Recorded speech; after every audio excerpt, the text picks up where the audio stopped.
Mazina yanjye yombi ni Ndorimana Edouard, ni umupasitori.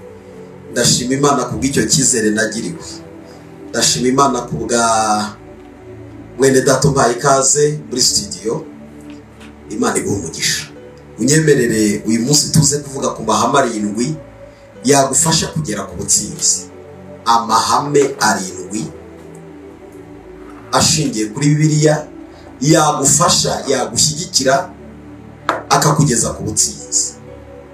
Abantu benshi bifuza kugera ku butsinzi, ariko ubutsinzi bwuzuye kugira ngo umuntu abigereho abubone bigira amahame yabyo. No muri iyi si kugira ngo ubashe kugira ibintu bikomeye ugeraho hari amahame yabyo. Ni menshi, ariko uyu munsi ndavuga kuri 7 ashingiye ku ijambo ry'Imana. Ihame rya mbere ni uguhita mu Imana. Kugira Imana amahitamo. Kuko abantu bose ntabwo bagize Imana amahitamo. Hari ibindi abantu bahisemo, barabikurikira, babaho ubuzima bujyanye n'ibyo bahisemo. Hari abandi nabo iyi si igoye, uko bari hagati na hagati, babuze guhita mu Imana, babura guhitamo na Satani, baba hagati na hagati. Ugasanga umuntu aravangwa abana n'Imana ngo yamenye Imana, ariko ubuzima bayemo ntiburepresent Imana. Rero ihame rya mbere ni uguhita mu Imana. Kwemera Imana ukayiyegurira, kwiyegurira Imana, ufata ubuzima bwawe ukavuga ngo Imana niyo ya mbere, Imana niyo mahitamo yanjye, niyo mujyanama wanjye, niyo nshuti ya mbere, niyo papa, niyo data, niyo byose. Urufatiro rwa mbere kuri jye ni Imana. Ntabe papa wawe nubwo yakubyaye, Imana imumugisha. Ntabe mama wawe nubwo yakubyaye, Imana imumugisha. Ntaba bavandimwe n'inshuti zawe n'amashuri wize n'akazi ukora, ahubwo Imana ikaba amahitamo ya mbere. Abantu iyo babikoze bityo baba batangiye ihame rizatuma bagera ku butsinzi. Gutegeka kwa 2, ndagerageza gukoresha Bibiliya kugira ngo tugendane. Gutegeka kwa 2 igice cya 6 n'umurongo waho wa 4 ni 20 kugera kuri 6. Tegeka kwa 2, igitabo cya Mose cyitwa Gutegeka kwa 2. Turasoma igice cyaho cya 6, duhere ku murongo wa 4 n'uwa 5 n'uwa 6. Umva wa bwoko bw'Abisiraheli, Uwiteka Imana yacu niwe Uwiteka wenyine. Ukundisha Uwiteka Imana yawe umutima wawe wose n'ubugingo bwawe bwose n'imbaraga zawe zose. 6. Aya mategeko ngutegeka uyu munsi ahore ku mutima wawe. Amen. Ukundi wa bwoko we bushaka kugera ku butsinzi, wa bwoko we bushaka kuzabaho ubuzima butsinda bunesha, Uwiteka Imana yawe niwe mwami wawe. Umukundisha umutima wawe, ubwenge bwawe, imbaraga zawe, ibitekerezo byawe, imigambi yawe, intego zawe, igenamigambi ryawe. Gukundisha Imana imitekerereze yawe yose n'imbaraga zawe zose. Ngo iri tegeko rihoze mu mutima, uryibwire ku manywa na nijoro, aho hakugeza ku butsinzi. Reka twifashishe n'ikindi cyanditswe kiboneka mu Gutegeka Luka. Reka ni Yesu wabivuzeho, yarakotinze kuri iki cyanditswe cyo mu Gutegeka kwa 2, aragikotinga ko buriya ibintu byinshi bigaruka mu isezerano rishya. Hari ibikotinze ku isezerano rya kera, ni nayo mpamvu utatandukanya isezerano rishya n'irya kera. Irishya ntiririho hatari irya kera, n'irya kera ntiririho hatari irishya. Nicyo gituma Bibiliya yuzura, ariko amasezerano yombi afatanye, irya kera n'irishya. Yesu yakotinze kuri iki cyanditswe muri Luka 10. Luka 10:25. Sinzi niba ndi bufatanye na mugenzi wanjye akajya mfasha, ikanyihutira akadufasha gusoma, nabyo byaza kutubera byiza kugira ngo byose tugendane. Wahandebera Karisi. Luka 10 25 ugarukire ku murongo wa 28. Umurongo wa 25 tugere kuri 28. Kavuze mu izina rya Yesu. Umugani w'umusamariya, abacira umugani wo umusamariya umunyembabazi. Bibiliya ivuga ngo nuko umwe mu bigisha amategeko ahagurutswa no kumugerageza ati, ahagurutswa no kugerageza Yesu, mwigisha nkorene kugira ngo ndagwe ubugingo buhoraho. Nawe aramubaza ati, byanditswe bite mu mategeko? Niki mufite mu mategeko? Icyo uyasomamo ni iki? Icyo muyasomamo muri ayo mategeko? Aramusubiza ati, ukundisha Uwiteka Imana yawe umutima wawe wose, n'ubugingo bwawe bwose, n'imbaraga zawe zose, n'ubwenge bwawe bwose, kandi ukunde na mugenzi wawe nk'uko wikunda. Ukunde mugenzi wawe nk'uko wikunda. Wone umurongo wa 28 usomye. Yesu aramubwira ati, unsubije neza, nugenza utyo uzagira ubugingo. Imana igumugisha. Haleluya. Imana igumugisha. Reka dufatanye ndebera no mu migani 3:5. Imigani mu migani Proverbe ibice 3 umurongo wa 5. Okay. Handitse ngo wiringire Uwiteka n'umutima wawe wose. Wiringire Uwiteka n'umutima wawe wose. We kwishingikiriza ku buhanga bwawe. We kwishingikiriza ku bumenyi n'ubuhanga byawe. Uhora umwemera imigendere yawe yose. Mu migendere yawe y'igitondo kuyobora inzira unyuramo. Haleluya. Azakuyobora mu nzira zawe zose. Ku murongo ugarukire ku murongo waho wa 8. Ntiwishime ubwenge bwawe, ntiwishime amashuri wize, ujye wubaha Uwiteka. Ntiwishime ibi bivuga ngo ntiwishime ikindi kintu, ntiwishime inzu ubamo, ntiwishime imodoka ugenderamo, ntiwishimire ku mafaranga ari kuri konte, ntiwishimire ikindi kintu icyo ari cyo cyose, byabibanza za maviza, za bihugu tugenderamo, za ndege duhora dusimburanya, yijya cya cyubahiro badukomera amashyi bakavuga ngo uri gitangaza. Ntibibe ibyishimo bya mbere. Ubanze wishimire Uwiteka Imana yawe, aba ariyo wumva aribyo byishimo byawe, ariyo mahoro yawe, ariyo neza ikunezeza. Gakomeze kari. Ntiwishime ubwenge bwawe, ujye wubaha Uwiteka, kandi uve mu byaha, kandi uhunge icyaha. Bizatera umubiri wawe kuba mutaraga, bizatuma umubiri wawe uzagira imisokoro mu magufwa yawe. Uzagira umubiri wawe mutaraga, ikurinde indwara, ikurinde ibyago, ikurinde ibirwara by'abanyegiputa, ikurinde hari ibirwara byateye iyo wubashye Imana igukiza ibirwara. Umubiri wawe bamutaraga, amarangamutima bamataraga, ingingo zawe zose ziba delified. Imana ihora ikuderevura. Deliverance yuzuye nukwimika Imana mu mitima yacu. Imana iderevura amarangamutima yacu. N'igihe twababaye duhungira ku Mana, n'igihe twatewe duhungira ku Mana, n'igihe abantu batatuguye neza duhungira ku Mana, n'igihe twagize challenge ibiduhinyuza mu buzima, Imana iratubwira ngo nimuhumure n'iby'akanya gato. Ori basetera boshandera ba Uwiteka umugire wa mbere. Ngo umurongo wa 8 uvuze ngo ikigari bizatera umubiri wawe kuba mutaraga, ukagira imisokoro mu magufwa yawe. Ukagira imisokoro. Donc iyo bavuze imisokoro y'umubiri baba bavuze sante. Kugira sante ni ukugira uburyo bwose, gukira ibikomere mu marangamutima, gukira ibyaha, gukira ubukene, gukira inguma z'amateka, gukira za karande z'iwacu, gukira ibyago bizanwa n'ibihe. Imana igukiza 100%, iragukiza ugera ku butsinzi bwuzuye. Sema haleluya. Haleluya. Ndavuga ihame rya kabiri. Yes. Ihame rya kabiri, ihame ryo kubiba, gutanga no guhabwa. Abantu benshi ntabwo bajya bamenya ko nabo ubwabo ni impano zazamwe ku isi. Wowe ubwawe nkurikiye nona uri impano Imana yatanze mu isi. N'ikimenyimenyi kuri impano umunsi umwe uzayikurwamo. Imana ikuzana ku isi, igihe cyawe cyarangira umaze gukora ibyo wakiriweho cyangwa byarakunaniye, waramisinze misiyo. Wari abantu bazakurwa mu isi baramisinze icyabazanye bitewe n'ibirangaza byo kuri iyi si. Uri imbuto yabibwe mu isi, ukwiriye gukora nk'imbuto yabibwe mu isi, ukwiriye kumenya uwakubibye mu isi, ko igitondo kimwe azagukuramo. kandi rwose najya kugukuramo n'uwakubyaye ntabihagarika, n'abavandimwe ntibabihagarika. kubera iki? turi imbuto zabibwe mu isi. rero ihame rikugeza ku butsinzi harimo ihame ryitwa kubiba, ariryo bita gutanga no guhabwa, donner et recevoir mu gifaransa, kari mu cyongereza gutanga no guhabwa, to give and to receive. yes. urakoze cyane, hako ndagukunda gusa, nkunda kuvuga icyongereza neza, uri umuhanga.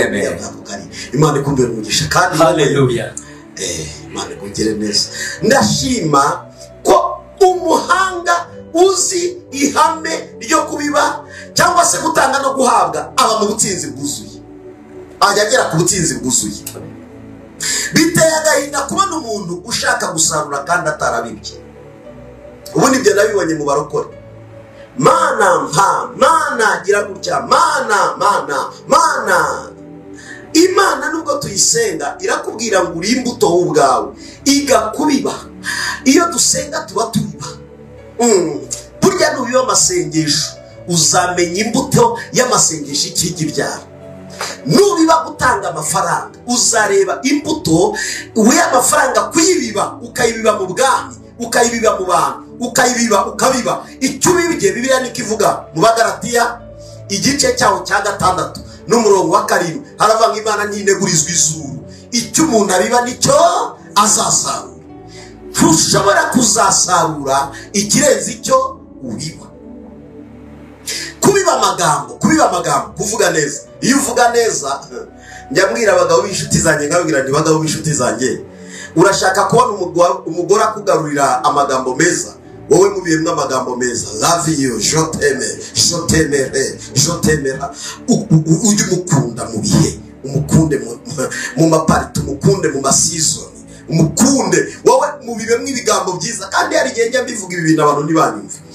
none ko wamuzanye ugira ngo wamuzanishije amafaranga menshi wari ufite, ugira ngo wamuzanishije amazu menshi wari warubatse, ugira ngo wamuzanishije amamodoka menshi wari utunze. reka da, byatangiye ari ibigambo ubibiba tu. ndagukunda ravi, atari kwa muhungu uranshaka iki. mu gitondo ati ndagukunda, wabyutse atari ko urambaza ngo nabyutse waryamishije. saa sita ati wariye kandi ntawe wamuhaye yo kurya. herega bya bigambo biza kubyara imbaraga umugezi wawe mu.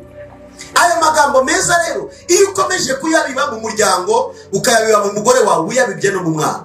umugore wabwiwe neza abwira abana neza, umugore wabwiwe nabi abwira abana nabi. buriya biragoye ko umugore avuga neza bamukubise urushyi rwo mu matama. biragoye ko umugore bamuraza ku nkeke ngo abwire abana neza, nawe abiriza ku nkeke. donc iyo ushaka kugira ngo uzasarure icyo wifuza, wiga kukibiba. hari icyo ushaka, iga kuba umubibyi. hari icyo wifuza kuzabona, igakuba umubibyi. hari icyo wifuza kuzageraho kugira ngo ukibone, witoza kukibiba. abashaka amafaranga babanje gutanga igishoro cyo kuyashora. batangiriza ku 1000 bagera ku 10,000, bagera ku 10,000 bagera ku 100,000, bava ku 100,000 bagera kuri miliyoni, none bageze ku mamiliyari. batangiriye ku busa, ariko ni igishoro baremeye, banga kuyarya, banga kuyahahamo, banga kuyambaramo, barayashora. buriya ni imbuto babibye mu bucuruzi, bagera ku bintu bikomeye. iyo ushaka rero kuzabona ikintu runaka, urakibiba. buriya iyi si yubakiye ku mahame yo kubiba. muri iyi si utabibye ntusarura. iyo udateye ibishyimbo ntushobora gusarura ibishyimbo. iyo udateye amasaka ntushobora gusarura amasaka. iyo udateye ibigori ntushobora gusarura ibigori. iyo udateye imbuto ntujye uyisarura. none muri christianisme, ubukristo, tugira amakosa akomeye. twarakijijwe, twaranizeye, twihana ibyaha. ariko iyo tuvuze ngo turashaka gukira, turabyatura ariko ntitubikora.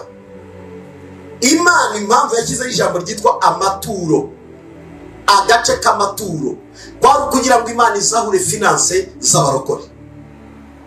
nk'uko igihugu iyo kivuze ngo gisorere, kiba kizanagutera inkunga mu gihe uzaba uri umusoreshwa mwiza. abacuruzi benshi bafite ibigo bakorana nabyo bya leta, ndetse hari n'ibyo bita ngo guhabwa amasoko. ntibaguha amasoko batizeye ko uri umusoreshwa mwiza. Hari amasoko atangwa n'uturere, hari amasoko atangwa na perezidansi, biri mu cyizere gikomeye tuzayivanamo. Reka musabe Kalisa aze kusomera mu rwa mbere rwa Timoteyo, urwandiko rwa mbere rwa Timoteyo 6 ku murongo wa 7. Uwo murongo wonyine usomere kari 6 rwa mbere rwa Timoteyo 6 ku murongo wa 7. Umurongo wa 7. Hasome mu izina rya Yesu. Hasome rwose. Bibiliya ngo kuko ari ntacyo twazanye mu isi kandi ntacyo tuzabasha kwivanamo. Kuko ari ntacyo twazanye mu isi kandi ntacyo tuzabasha kwivanamo. Ihame rya mbere Bibiliya yatubwiye gukunda Imana no gukunda bagenzi bacu. Buriya iyo ukunda Imana, gukorera bagenzi bawe birakorohera. None iyo ukorera abantu uranabitangira. Gutanga, ijambo ryitwa gutanga kugira ngo uzahabwe. Reka mbahe example doye. Dufite igihugu cy'u Rwanda cyiza kiryoshye, twishimiyemo twese abanyarwanda ndetse n'abanyamahanga. Ariko dufite abantu bemeye kumena amaraso yabo kugira ngo tugire u Rwanda twifuza. Reka mbyite ikiguzi batanze cyo gucungura abanyarwanda.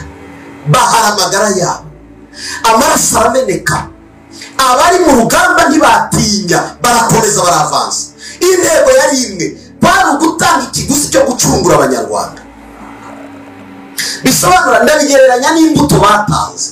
Bemeye gutanga umwanya wabo, bemeye gutanga amaraso yabo, bemeye gutanga amajoro yabo, bemeye gutanga amanywa. Uyu munsi dufite igihugu twifuza, dufite u Rwanda twifuza.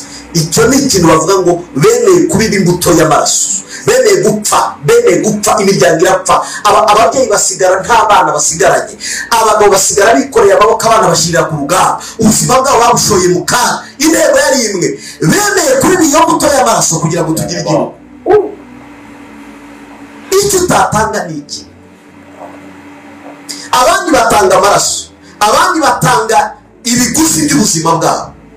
Gutanga amafaranga biroroshye cyane. Guha amafaranga igihugu ngo gitere imbere ntawe utabikora. Uwatanze amaraso yatanze ikiguzi ndengakamere. Wowe icyo utatanga se rw'igihugu ni iki? Nuko ntacyo utaha umuryango wawe, n'icyo utaha umugore wawe, n'icyo utaha umugabo wawe, n'icyo utaha abana bawe, n'icyo utaha papa wawe, n'icyo utaha mama wawe. None ibishoboka byose wabikorera umuryango wawe. Niko no mu bwami bw'Imana ntacyo tutaha Imana kigihari. Icyo tutaha Imana kirakagenda kizimiye, kiragakurwaho. Icyo ni ikigirwamana. Ikintu utaha Imana, Imana izakikwiba. Ikintu utaha Imana, Imana izakikurinda. Ikintu utaha Imana, iyo ni Imana ikigirwamana. Oh, haleluya, haleluya. Rero gutanga kugira ngo tuzakire imbuto biba niyo usarura. Iyo bibye amahoro uzasarura amahoro. Muhanuzi ngira ngo ni Amos cyangwa Jobans, ngira ngo harimo bagiye babivuga, ariko baravuze ngo babibye umuyaga basarura serwakira. Iyo bibye ubusa usarura ubusa. Nta muntu, hari umuntu umwe wajyaga ajya mu rusengero agakina imikino yo gufata agahimana ubusa, agahimana ubusa mu giseke, agahimana ubusa mu giseke. Yari umwana w'umukobwa ngo akajya avuga ngo reka bazarebe ko babimenya ko ajya bikora. Munsi Imana iramubwira ngo warakoze nakubonye mbere yuko abandi bakubona. Wampaye ibyo wampaye narabibonye, nanjye nzakwishyura. Dore uko yamwishyuye. Yamuhaye umugabo, bakora ubukwe ku manywa y'ihangu. Ariko umunsi yagiye kubyara amezi 9, umwana agaragara aboneka, bamupima mu byuma bakamubona. Ku munsi wo kubyara abyara icyuka. Cyari gihitanye umuganga wo mubyaza, kiramukumbagaza icyo cyuka gisohoka. Indirabura, Imana igiye kumwishyurira amubwira ngo wampaye ubusa nanjye naguhaye ubusa. Uwo muntu atanga ubuhamya yaravuze ngo nakimiye adakinirwa, nabigira ubusa nsarura ubusa. Icyo umuntu abiba nicyo asarura. Haleluya, haleluya. Ihame ryo kubiba niryo riduhesha gusarura. Pawulo yaravuze ngo udakora ntakarye. Uriya ihame ryo kurya ni ugukora. Niba urashaka kurya biragusaba gukora. niyo abantu bagufasha none bakagufasha nejo ariko ntabwo bazagufasha iteka. Ihame ryo kurya ni ugukora. Ihame ryo gukora nibyo rituganisha ku kurya. Amen. Siko Pawulo yabivuze. Ariko iyo ugarutse kuri mwitangiriro ngira ngo ni 26 12 hagaragaza iki? Tubwire. Wangiramo mwitangiriro 26 12. Dusome mwitangiriro 26 umurongo wa 22. Bibiliya ngo avayo afukuza irindi riba ryo nibanyitonganira. Akose ni usomye 26 12. 26 handitse ngo Isaka abiba muri icyo gihugu muri uwo mwaka yeza ibiruta inshuro 100. Mwaka yabibyemo yeza ibiruta inshuro 100. Uwiteka muha umugisha. Uwiteka muramurira ukuboko muha umugisha. Uwo mugabo abumukire ngo abiki kari abumukire subiramo kari abumukire uwo mugabo abumukire iyo atabibaza ntabwo yakabaye mukire. Urakoze cyane. Buriya ihame ryo kubiba nivyo riguhesha kuba umusanguzi. Komeza gasoze. Uwo mugabo abumukire agenda arushaho kuba umukire agezaho yabereye umukire cyane kalisa we. Umukire cyane. Iyi uzi icyo mvuga. Buriya Abanyarwanda Imana iduhe gukangura amarangamutima yacu kubahisha Imana ubutunzi bwacu. Hari ikintu njya ndeba, hari umuntu umwe wigeze kuvuga ngo arashaka guha perezida we inka. Ubundi guha perezida inka ku isi yose ni ibintu biri sembe, kuko guhinga perezida si ubundi arasiguze ku isi yose. Ngira ngo nta muperezida wabura inka, kuko n'iziri mu gihugu zose nizi. Burya n'abaturage nabo umwami, burya n'ubutunzi ni ubw'umwami. Yaha uwo ashaka yanyaga uwo ashaka. Amaze ngo wagambiriye kumbinga ati ndashaka kuguhinga. Kubera iki se wumva ushaka kumbinga? Ndashaka kugushimira ko izo noroye zose ni wowe nzikesha, kandi nayo naguhaye ati reka none se nororeye mu Rwanda ko nororeye mu gihugu uyoboye.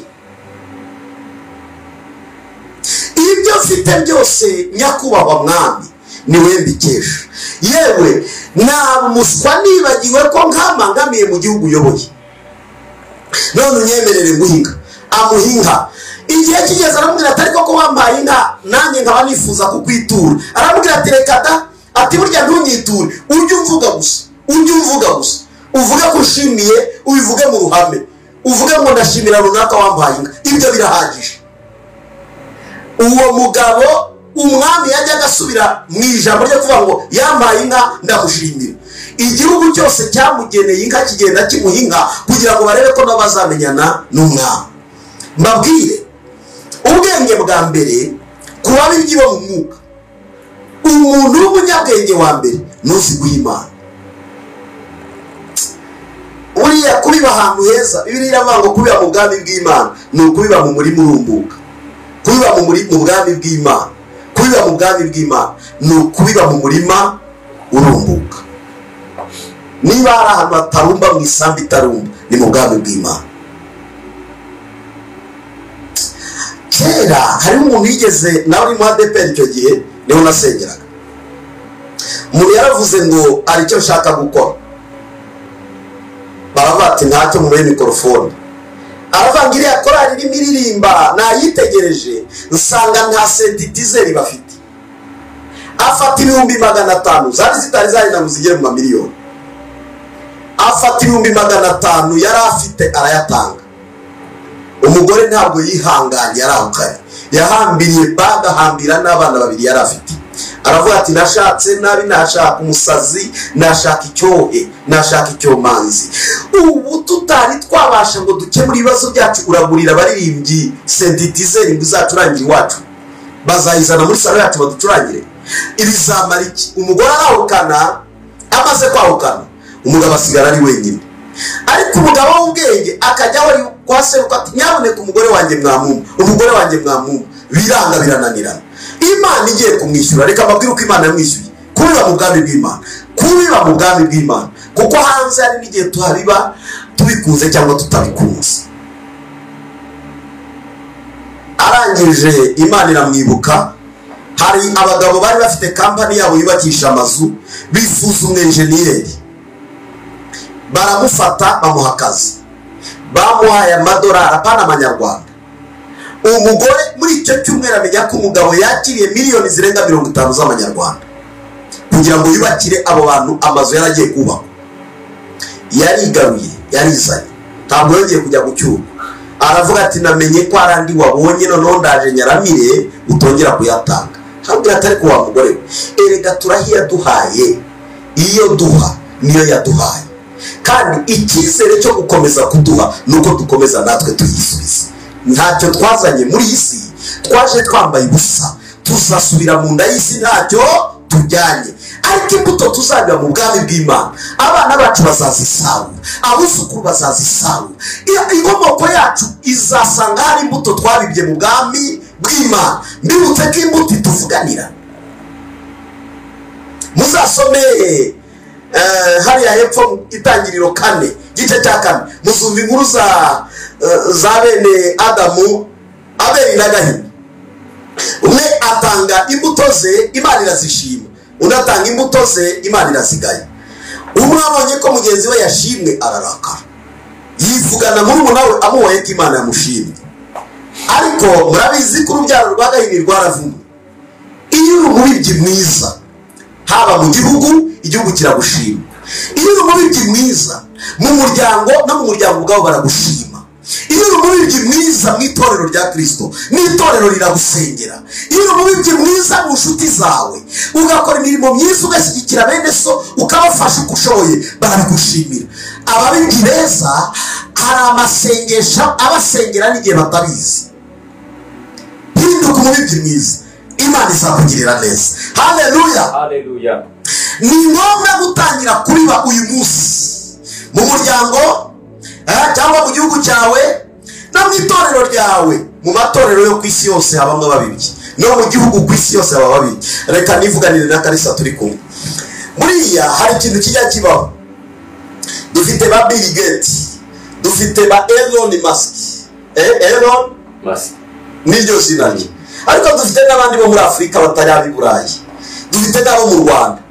Niba hari ikintu igihugu kibubahira, ni ibikorwa byiza bizamura abaturage baba bafite. Icya kabiri, nayo bafata bagashyigikira ibihugu bimwe na bimwe kugira ngo bibashe kuzahuka. Icya gatatu, aho bageze hose bajya bahasiga inkunga zabo. Ibihugu birabaramya, birabapfukamira, bakabati yaje ati mumufate neza. N'umubibyi turabizi ko ashobora kugira ikintu akora, kandi cyakoze kikatubera umusingi mwiza mu gihugu. Haleluya. Ukwiriye kuba umubibyi kugera ubwo uzahinduka uwo kwifuzwa. Ibihugu bizakwifuze, amahanga azakwifuze, imiryango izakwifuze. Itorero rya Kristo, uzubaka amatorero, uzubaka imidugudu, uzubaka amaparuwasi, uzakoreshwa n'Imana, uzaba umwubatsi kandi umubibyi mwiza. Rero uzakira avuga ngo amen. Haleluya, haleluya, haleluya.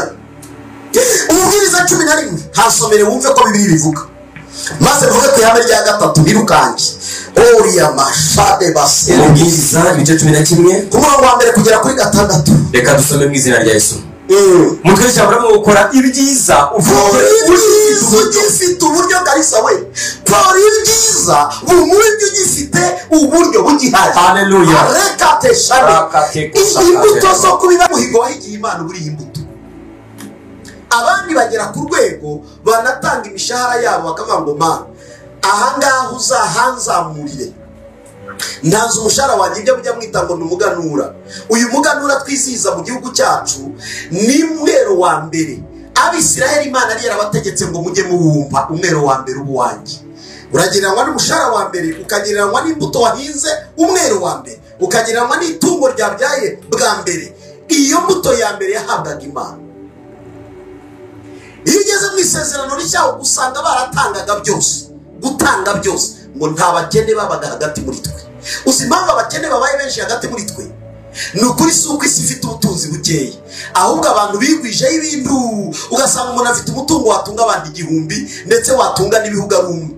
Ariko iyo umubwiye ngo tanga, aravuga ngo nanjye mfite ibibazo, nanjye mfite ibibazo. Ariko hari abakene bakenurwa, hari abarwayi bakishyurirwa za mituweli, hari abantu bashobora gufashwa bagasurwa, imfungwa ziri kuburara zirwaye, abarwayi ni benshi, abashonji ni benshi, abambaye ubusa ni benshi. Imbuto zacu iyo tumenye kuzitanga zigirira abanyamibabaro akamaro. Bwana asifiwe, asifiwe, haleluya, haleluya. Niyo mpamvu mubona igihugu cyacu cyiza badushishikariza gufasha abandi. Niba hari umuturanyi wawe ushonje mugaburire, niba yambaye ubusa mwambike, iyo ni imbuto bubira. Niba hari umwana uri mu rugo ukeneye kurirwa minerivare ukaba wabona ubishoboye murihira ishuri, iyo ni imbuto. Ibikorwa byiza biratuvugira. Bwana asifiwe. Rero umuntu warayitegereza ibibazo ntajya biba, umuntu wirebaho ntaba umubibyi. Ni nk'umuntu ugiye gucungura abandi arararama agenda yapfuye. Nta musirikare ujya ku rugamba abwira ababyeyi ngo ningaruka muzashima Imana, kandi ningaruka ndi umurambo muzashyingura, ariko ngiye gucungura abantu. Umubibyi mwiza arararama, umubibyi mwiza arahumiriza, umubibyi mwiza areba mu kirere akavuga ngo ntegereje ku Mana. Kandi Bibiliya iduhaye urugero rwiza uko amagufa akurira mu nda y'utwite, tutabizi hagiye amazi, n'amazi agenda hakagaruka umuntu. Imbuto yawe ishobora kuba ntoya ariko ikazagaruka ari imifuka.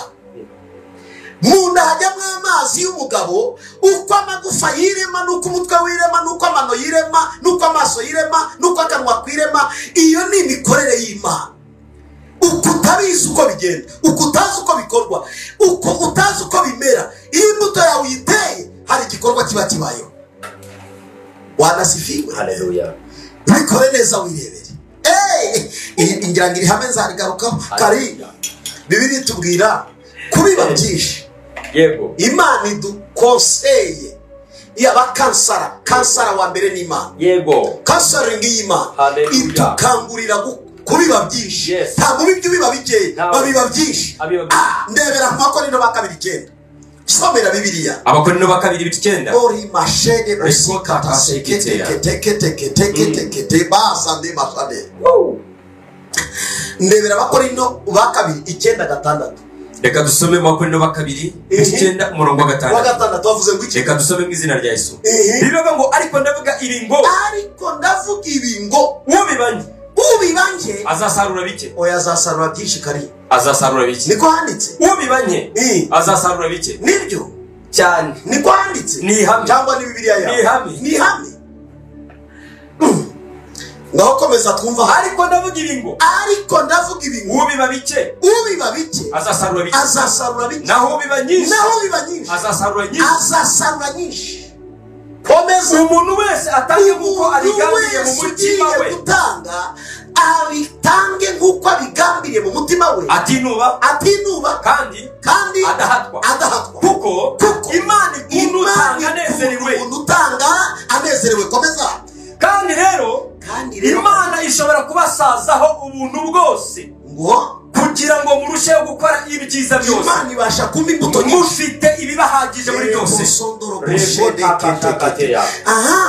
Ni ukuvuga ngo niba niteguye kugabura nkwiriye gushaka package nini kugira ngo Imana ikomeze yuzuza umufuka wanjye. Amen. Apana gutanga ubusa. Edouard hari ibintu nkunda, sinshobora kuza kuri kamera nje kuvuga ubusa. Ubundi nkunda kuvuga Bibiliya iraryoshye n'amahame, irimo ubuntu bw'Imana, irimo imigambi. Ori bashedeba abakijijwe kuba ubukene butubata, hari uruhare tubigira ariko tubimenye neza. Hari amahame twakora ibintu bigahinduka.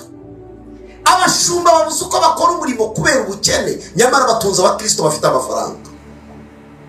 Abashumba babuze aho bakorera amahame leta itanga arashoboka, ntibakababeshye. Ibintu leta isaba birashoboka, ariko ni bande babyitangira, ni bande bakemera bakavuga ngo turemera duhagarike byose, urusengero rusabwa turwubake, amahame akenewe tuyakore kandi dukorere mu gihugu cyacu tujyanye n'iterambere ry'igihugu. Birashoboka, ariko abakristo babikora ni bangahe? Kwikunda, egoist. Reka nanjye nifite ibibazo, reka nanjye ntibiracamo, byaciyemo. Ahubwo icyo bita kwemera kuba umubiri bigoye abizera kugira ngo abashumba bakore umurimo, bigoye abizera kugira ngo abashumba bagere ahantu, kuko abashumba ntibazamurwa n'ikindi, n'Imana n'abakristo. Ntihagire uzababeshya. Umushumba wazamutse wakomeye wese yakomejwe n'Imana n'abakristo yamuhaye, nta rundi rufatiro. Ntihagire uzabashuka nashaka komere yamamara isi mumenye, yakomejwe n'Imana akomezwa n'abizera. Iyo abura abakristo aba ari umuntu nk'abandi, ariko Imana yamuhaye abantu bazi kurinda ijambo ry'Imana, bahagarara mu mahame, bubaka ibintu bikomeye. Haleluya, haleluya, haleluya. Imana iduha abantu sengeye abashumba basima, uko harimo n'inama z'amayibobo, harimo n'abiyita abashumba atarimo. Imana ibaha abantu batuma mubasha iyerekwa ryanyu kurigezaho mwahamagariwe bakozi b'Imana. Imana ibashoboze, ibahe abantu babasha kubageza ahantu Imana ibifuza, kuko Imana irabyifuza, ariko dukeneye abantu bashobora kwitangira umurimo w'Imana. Sema haleluya. Nuko byanditswe ngo yaranyanyagije abakene, gukiranuka guhora iteka ryose. Iha umubibyi imbuto n'imitsima yo kugaburira niyo izabaha, ni nayo izabaha imbuto, izabongerera imbuto zo kubiba, kandi kwiza imbuto zo gukiranuka kwanyu. Haleluya. Ariko kari ni kumva aya mahame ko numva nayavuga. Torero ry'Imana mureke mbabwire, dukeneye kumva ijambo ry'Imana muri iki gihe. Ni ngombwa gutanga ku rugero rwiza, cyo bita gutanga kwiza.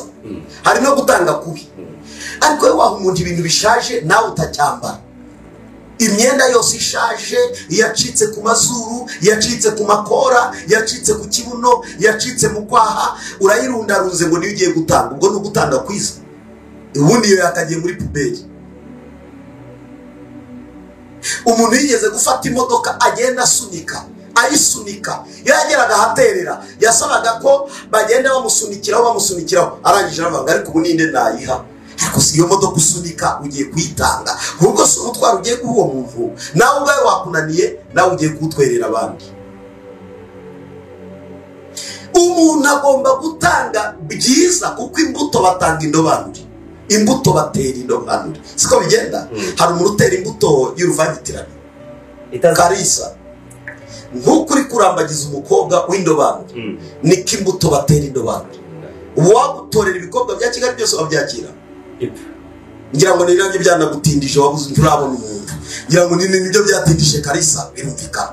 Ariko rero niba atari yabona umuntu, nuko ari research.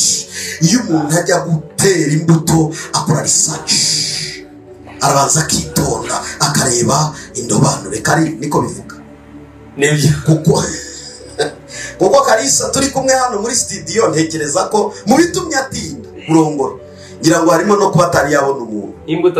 Imbuto nziza y'umugore, uko nimba abantu bose si abagore, abakobwa bose burya ntabwo ari abagore, ahubwo hari umugore umuntu aba yifuza. Uko n'umugabo hari umukobwa aba yifuza. Hari abakobwa batinze barabuza abasore, bari gushaka indobanure. Subiramo ngo indobanure. Ukeneye indobanure, dukeneye indobanure. Imbuto igomba kumera, niko biri bivuga. Somera Luka 6:37 n'umurongo wa 38. Havuze ngo iki kare? Luka 6:37 n'umurongo wa 38. Reka dusome mu izina rye. Cyangwa here kuri 38 yonyine nabari usoma 37 yireke. Bibiliya ngo mutange namwe muzahabwa. Urugero rwiza rutsindagiye, rugize guteka ari rutsindagiye, rucugushije, rusesekaye, utwo tuntu kwari dutatu nirwo muzagererwamo. Ndari ngo rugize gutogera utangire. Urugero namwe muzahabwa. Urugero rwiza rutsindagiye, rucugushije, rusesekaye, nirwo muzagererwamo namwe. Kuko urugero mugeramo ariko muzagererwamo namwe. Irakoze cyane. Arigera umuntu ashaka ibyiza yarabibye ibibi. Iyo ubiba ibintu bituzuye ntabwo bishoboka, usarura ibituzuye. Icyo umuntu abiba nicyo asarura. Usomera kari Yakobo 1:17. Yakobo 1:17. Bibiliya ngo gutanga kose kwiza ni impano yose itunganye rwose nibyo biva mu ijuru. Bimanuka bituruka kuri se w'imico. Gutanga kose kubicyo udahinduka kari isubira hejuru. Gutanga kose kwiza ni impano yose, niyo mpano yose iva mu ijuru itunganye nibyo biva mu ijuru. Nibyo biva mu ijuru. Ibibi ntabwo biva he mu ijuru. Hanyuma abantu batanga ibibi se babikura. Ubundi Imana ni nziza, ibyo itanga ni byiza, ibyo ikora ni byiza 100%. Yes. Kigira n'igicu cy'ikibi. Niyo ibibi bitugarutse nitwe tuba twarabibibye. Kuko niyo umuntu akora ibyaha aba ari kubiba imbuto. Kandi iyo imugarutse babyitirira Imana, irarengana n'umwere. Iyo ubibye gukiranuka uzasarura gukiranuka. Iyo ubibye gukiranirwa uzasarura gukiranirwa. Nicyo gituma Imana irera kuwa mbere kuwa kabiri ntijya yambara umutuku ngo yambare jaune na vert na black. No, Imana irera kuwa mbere kugera ku Imana ishimwe. Ibi byiza byose biva mu ijuru nibyo bituruka mu ijuru nyine. Ibyo byiza ihame rya kangahe rya gatatu niryo ndasoreza. Ndavuga mama 3 ubutakarisa niyongera kuntumira nzavuga ndatatu. Ahubwo ngiye mvuga ibintu byinshi sanza 7 nakavuze umwanya wanjye waye mutoye. Nibashima kunyongera undi nzagaruka mbabwira ndi ane. Ariko ni meza. Reka dusoreze ku rya gatatu. Ihame rya gatatu riravuga ngo kubahisha Imana. Kubaha, wubashya Imana ukayubahisha n'ibyawe byose. Ubundi hari ukubaha Imana ariko ukayibwira ngo hano wirunguruka. Mana umugore wanjye we ntumurebeho, abana banjye ntubarebeho, akazi kanjye ntukarebeho. Kubahisha Imana ubutunzi bwacu ndetse natwe ubwacu. Ngaho karisomera Imigani 3:9. Imigani ibice 3 umurongo wa 9. Aha, reka dusome mu izina rya Yesu. Bibiliya ngo wubahishe Uwiteka ubutunzi bwawe n'umuganura w'ibyo wunguka byose. Bitangira no kubahisha. Wubahisha Uwiteka ubutunzi bwawe n'iki kintu n'umuganura w'ibyo wunguka. Icyambere umuganura w'urwunguko rwawe. First of all ubanze wubahisha Imana icyo kintu. Ngira abantu bajya bavuga ngo nubaha Imana kamubwira principe zo kubaha Imana ngasanga ni n'uwanyuma mu kubaha Imana. Abandi se wowe ntukajye ubivuga jye ubireka, kuko kubivugisha kanwa ni ikinyoma, kubivugisha imirimo, kuko ubwami bugaragazwa n'imirimo yabwo. Umuntu nakubwira ngo aragukunda mukamara imyaka 5 mukundana mutari mwasangira icyayi cy'ijana cya 200 cya 100 francs cya cy'igihumbi 1000 francs igihumbi mukamutari mwagisangira imyaka 5, uzabwira atari ku rukundo rwacu rushingiye kuki kirakaza. Kuko gusangira ni ikimenyetso cy'uko abantu bakundana. Icya kabiri barasurana, icya gatatu barasengana. Izo ni symboli z'urukundo, signal igaragaza ko abantu bakundana. Bwa mbere baraganira mu biganiro, communication bakaganira. Bwa kabiri barasangira. Bwa gatatu barasurana. Bwa kane n'abantu babaho basengana Imana yabi bimwe. Kuko iyo mudahuje Imana ntimuzahuza ibiganiro. Umuntu mudahuje Imana ntimuzahuriza ibiganiro. Umuntu mudahurira ku meza ntimuzahuza ibiganiro. Umuntu utazi wawe ntugere iwe mukaba muri aho gusa. Ni serivisi bahuza nta kindi. Umwa undi serivisi ahamuhera serivisi. Ariko inshuti nyanshuti zirasangira, zirasurana, zarangiza zigasengana. Kuko niba mudahuje Imana muzahuza indagu zikiya. Rero iki ni ikintu gikomeye cyane. Imana iravuga niba munkunda mukaba munyemera nk'umwami wanyu, bwa mbere wubahisha Uwiteka ubutunzi bwawe, wubahisha Uwiteka ubutunzi n'umuganura w'ibyo wunguka byose, n'ibigega byawe, n'ibigega bizuzuzwa, nibwo kontesa, kandi n'imivure yawe nibwo kontesa. Iyo ni imivure na konti. Imivure izo ni za konti. Nibwo konti zacu zizaba ziri success mu butsinzi. Haleluya. Hariko abantu bose bahora muri nta kigenda bizahora bitagenda. Nta gihari niyo cyabonetse nta gihari bizahora nta bihari. Umuntu kugira ngo abe success mu butsinzi yitoza kubahisha Imana ubutunzi bwe n'umutima we n'ubugingo bwe n'imitekerereze n'imigambi ye n'imikorere ye n'imirimo ye nabe bose umugabo abana byose bikubaha Imana. Kandi iyo byubashye Imana ntuzigera ukorera abaciriritse, uzakorera abakomeye, kuko Imana niyo ya mbere ikomeye. Haleluya. Imana niyo ya mbere igize ute ikomeye. Ni byiza rero kuramisha Imana ubutunzi bwacu kugira ngo tubone umugisha mu byo dukora byose. Maraki 3:9-12. Muri Maraki ibice 3 9-12. Aha. Bibiliya ngo muvumo kuko ishyanga ryose uko mungana mwanyimye ibyanjye. Muvumwa niko atagira avuga. Ubwo uba abantu umuntu tubahisha Imana ubutunzi bw'aba wabwaravumwe. Akusinga ibivuze nimuzanye imigabane ya 10 Kalisa n'ubisomye byagira uvuga ngo navuze ngo ni ikivume. No Kalisa ni ubisomye mu mubaza hasomye. Soma twumve kandi Maraki ibice 3 buri wese ahasomye umurongo wa 9. Abanze kubahisha ubutunzi bwabo Imana babaye bavumwa wabo ishyanga ryose ringana bimwe Imana ibyayo iraburana ibyayo irabiburana nka ubutunzi bwayo dufite ari ubw'Imana koko. Kandi yatangiye tubwira ngo ntacyo mwazanye mu isi nta n'icyo muzayivana. Bigaragaza ngo iyo bitabaye Imana iranakarika tuvuma. Komeza. Nimuzane imigabane ya 10 ishyitse mubishyire mu bubiko inzu yanjye ibemo ibyo kurya ngaho nimubingeragereshe ni Uwiteka Nyiringabo avuga. Mbabigire gute kari babigeregeresha Imana. Ego uziko buri Imana ni Uwiteka Nyiringabo avuga. Uziko Imana kuva kera ntiyemera ko abantu bayigerageza. Ni hano honyine yavuze ngo ni mubigerageze. Uzi impamvu yabivuze ngo tuyigerageze nuko izi ko ari ibigirwamana ubutunzi bwacu ni ibigirwamana. Rero iyo bikozeho abantu barababara. Uvuze ku mafaranga pasiteri ku mupasiteri nono yavuye ariko umupasiteri numva ari ikigeragezo ariko Mana toga shitani. Ye ntabwo ndi shitani, ni Bibiliya mubwire shitani. Bibiliya yabivuze. Yewe ndavuga Bibiliya kandi nkunda kuvuga Bibiliya. Dore aho ubukristo bwo mu Rwanda turwariye. Iyo tuvuze ku mafaranga baravuga ngo dore baravuga ngo ubutumwa bwabo n'ubw'iterambere. Mbabwiza ukuri n'ibisirirwa iririmba iterambere Imana nayo izi iterambere.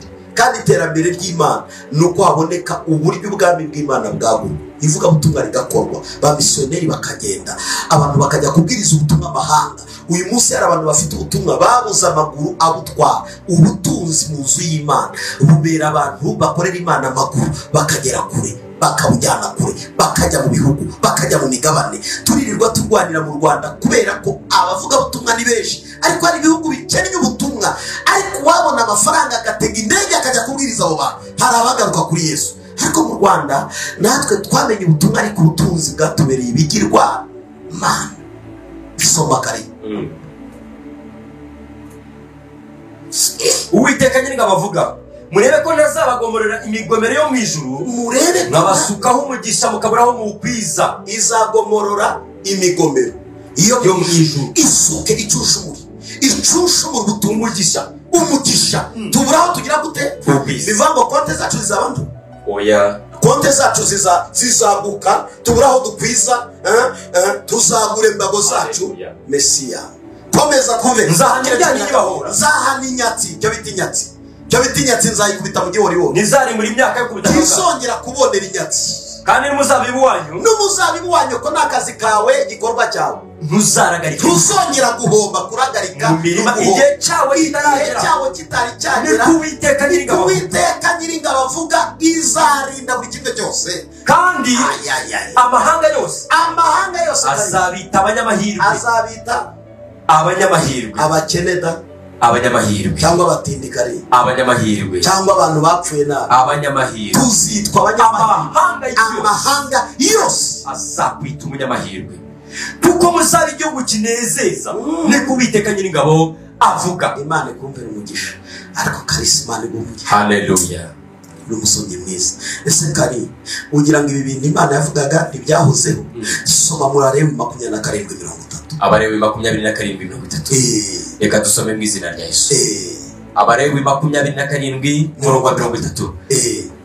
Handitse ngo mubimeze mu mirimo, mubimeze mu butaka byose, naho yaba imyaka cyangwa imbuto z'ibiti, naho yaba imyaka naho yaba ibiti, kimwe mu icumi ni cy'Uwiteka. Oya ni icyaruna, ni icyera cy'Uwiteka, ni icyera cy'iki cy'Uwiteka cy'umuntu da. None se abavanga icya 10 n'icya pasiteri babisomye hehe? Icya 10 ni icyera, n'ituro ryerejwe Uwiteka, apandi muntu wari we wese, si icya pasiteri. Nubwo pasiteri yamanaginga iyo gestiyo, akamanaginga ibyo bikorwa bikoreshwa ayo mafaranga yatangiwe Imana, ariko amafaranga atangirwa Imana, si pasiteri. Ndebera n'undi murongo umwe, ngarukira ku murongo wa 34 bari kugarukira. Yego 34 abari kugarukira, so mukomeze. Reka dusome. Umuntu nashaka kucyicungurira, icyo muri kimwe mu icumi. Uzi ijambo ryitwa kucyicungurira, kukiguriza. Umuntu nakiguriza, ukwezi gushize akakiguriza, ukwa kabiri akakiguriza, ukwa gatatu akakiguriza, buri kwezi hari inyungu ijyaho. Nicyo tugiye kumva. Umuntu nashaka kwicungurira icyo muri kimwe mu icumi, kimwe mu icumi akwiriye gutanga akigerekaho igice cyacyo cya 5, inyungu ya 5%. Najya kukishyura kimwe mu icumi cyo mu mashyo yose cyangwa imikumbi yose, muzinyura munsi y'inkoni bazibarisha zose, imwe mu icumi ijye iba yera y'Uwiteka. Inka 10, ubwo 9 nizo zanjye, iyi imwe ni y'Uwiteka. Ibihumbi 10 byanjye, igihumbi n'icyande ni cy'Uwiteka. Umuntu nakayitekereze ko ari nziza cyangwa ko ari mbi, nakayigurana indi, nayigurana iyo ni ingurane yayo zombi zizabe izera kandi ntigacungurwe. Umuntu nabona ikimasa yabyaje ari cyiza, aricyo yagatanze, agashaka kukigurana, ahita azizana ari ebyiri.